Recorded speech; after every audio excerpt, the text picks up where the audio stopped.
Hi everyone, this is Kathleen, photographer and owner at L Photography. Today we're going to take a look at the lighting setup for this image, as well as the editing process that I've gone through. So we can see it going from straight out of camera to final result, and talk about why I did what I did. So let's start with the lighting setup. When we come back here, we can see she's a little bit darker, but there's light that's being bounced into her face and light that's coming from the side.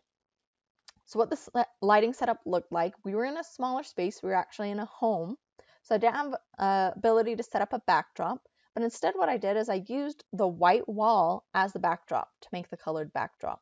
Over here we have a window and a couch, which is why we couldn't move more over that way. We have another white wall on this side. So the window will pull some light in, and then I needed a main or key light on her over here. So let's start with the colored backdrop. You can see here that we have this pinkish purple color. And what I did is I actually took two colors of gels, put them on a speed light, and aimed the speed light at the wall so it evenly distribute the color on the wall. With that in mind, because I knew I was using light to create the color, I had to be careful about how much light I put back there and how much I exposed the image as well.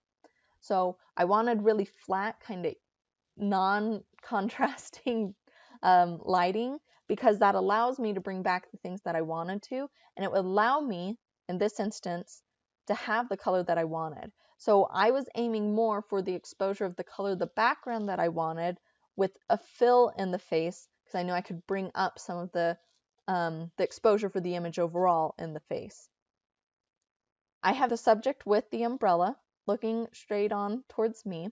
Like I said, the window light kind of acts as a fill light, and I bounced the speed light into the umbrella and back onto the subject to get that nice even light. But I used that to bring the light back into her face, so that way she wasn't too dark and I still had the light behind her. Keeping that in mind, we're looking at the before and after here. I knew I could bring up the exposure in post, and that's why I wanted to maintain about the color and pretty close to the lighting that I wanted for the background, so I could preserve all the color. So if we take a look here, we can see I've actually increased the exposure by almost 1.5 stops. So quite a bit of a jump there. But to maintain the background, I've actually gone into the color and I've reduced the luminosity. I've also changed the hue so that when it's brightened, because especially with light, when you increase the luminosity, it will change a little bit of the tone of the light. So I wanted to maintain this tone, but brighten everything up just a little bit, and that's what I've done. I actually flatten things out when I go in and do my stage 1 of editing. What stage 1 is it's where I kind of set the overall tone for that set of images. So all the other images with this lighting in the set, I can apply this to and then go and make additional tweaks too.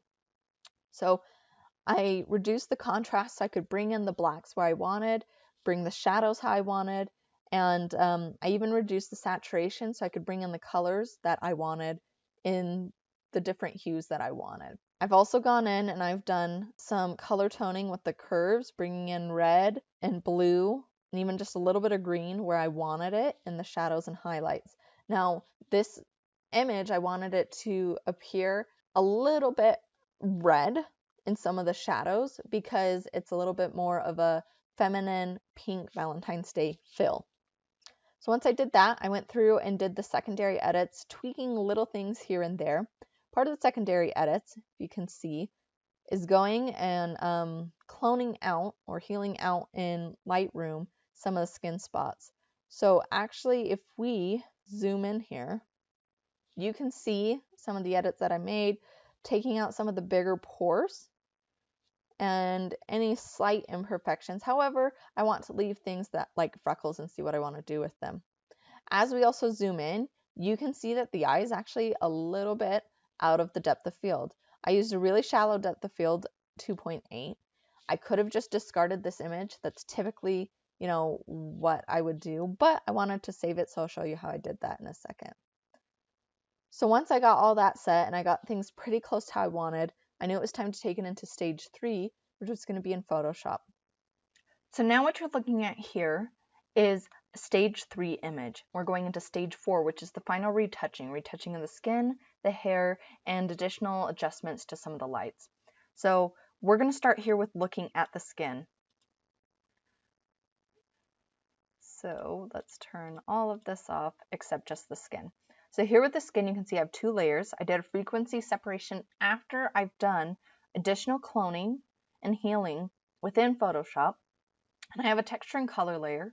And part of the reason that I do that is so that I can adjust on the skin. If you see some of the highlights and dodging and burning, I can then adjust that, as well as the color in the background where I've retouched some of her hair out.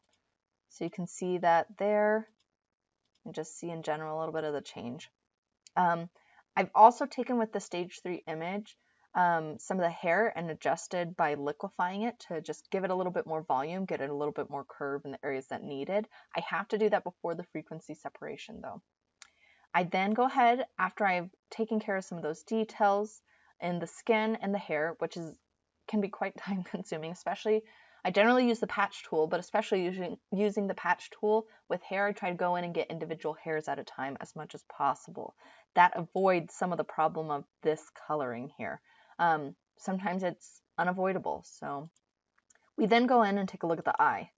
So if you can see here, you can see the difference there. I wanted it still to look natural, but pop.